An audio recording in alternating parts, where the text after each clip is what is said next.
La foi est contre-intuitive, et je vais illustrer cette affirmation par un exemple. La loi de la chute des corps rend cela très bien. Quelqu'un fait une expérience. Il fait tomber une boule de métal et une plume en même temps. Et il voit que la boule de métal arrive au sol le premier. Donc la personne a fait une démonstration par la vue. La boule de métal tombe plus vite que la plume. Et pour cette personne, c'est une démonstration scientifique, basée sur une expérience vérifiable, observable et reproductive à souhait. Et du point de vue de cette personne, son expérience, basée sur la vue, produit une vérité indéniable. La loi de la gravité contredit la loi de la vue ici. De la vérité de la vue à la vérité de la foi. Et lorsque je vais dire à cette personne que la boule tombe à la même vitesse que la plume, cette personne va me dire que mon raisonnement est une folie, que je suis fou.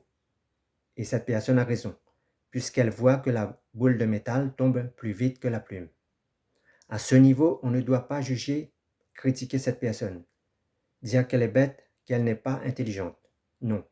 On doit emmener cette personne à regarder cette expérience non pas avec des lunettes de vue, mais avec des nouvelles lunettes, c'est-à-dire des lunettes des équations.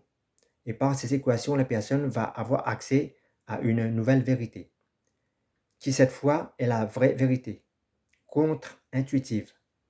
Par les équations, cette personne comprend en vérité pourquoi la boule de métal tombe à la même vitesse que la plume. Pour les évangiles, c'est la même chose. Critiquer une personne parce qu'elle croit que la croix est une folie n'a aucun sens. Parce que ce qu'observe cette personne contredit sa raison, contredit son entendement, contredit sa rationalité.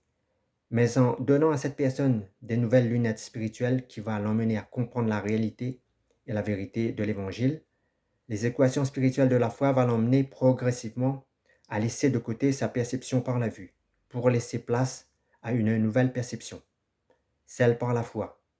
Et l'enseignant par excellence des Saintes Écritures, c'est le Saint-Esprit. Toutes les équations non intuitives que véhicule la foi sont rendues claires, compréhensibles dans notre esprit. Et alors, les Saintes Écritures, la Bible, l'Évangile n'est plus un message de folie pour nous.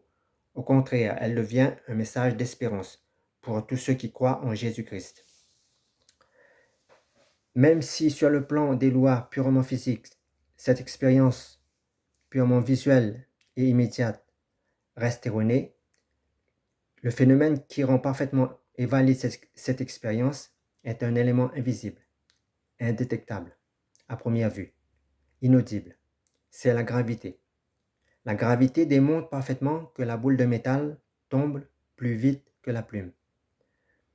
En premier et arrive en premier au sol. En réalité et en vérité, la boule ne tombe pas, ne chute pas plus vite que la plume. Car la masse plus l'environnement terrestre, à savoir la gravité terrestre, influe sur la masse des objets. En accélérant, c'est-à-dire la masse la plus lourde tombe plus vite. Or, les mêmes objets mis dans un autre environnement avec une gravité quasi nulle démontrent aussi par la vue que la boule et la plume tombent à la même vitesse. C'est exactement la même chose pour la foi. La foi, au premier abord, la foi semble indétectable, invisible, incolore, inodore par la vue. Les yeux de la foi et les yeux physiques sont incompatibles et ne regardent pas les mêmes choses. Les yeux physiques regardent le monde physique et les yeux de la foi regardent le monde spirituel. La vérité de la vue contredit la vérité de la foi ou de la loi physique, pour notre exemple.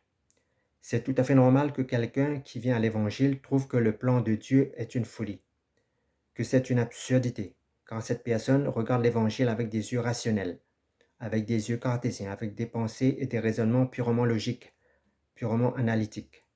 Et de ce point de vue, cette personne a raison. Une personne qui meurt sur la croix pour tous les hommes, c'est une folie. Et de surcroît, cette personne est le Fils unique de Dieu. C'est le comble. Et cette personne a raison, car la foi issue de la vue, c'est la raison.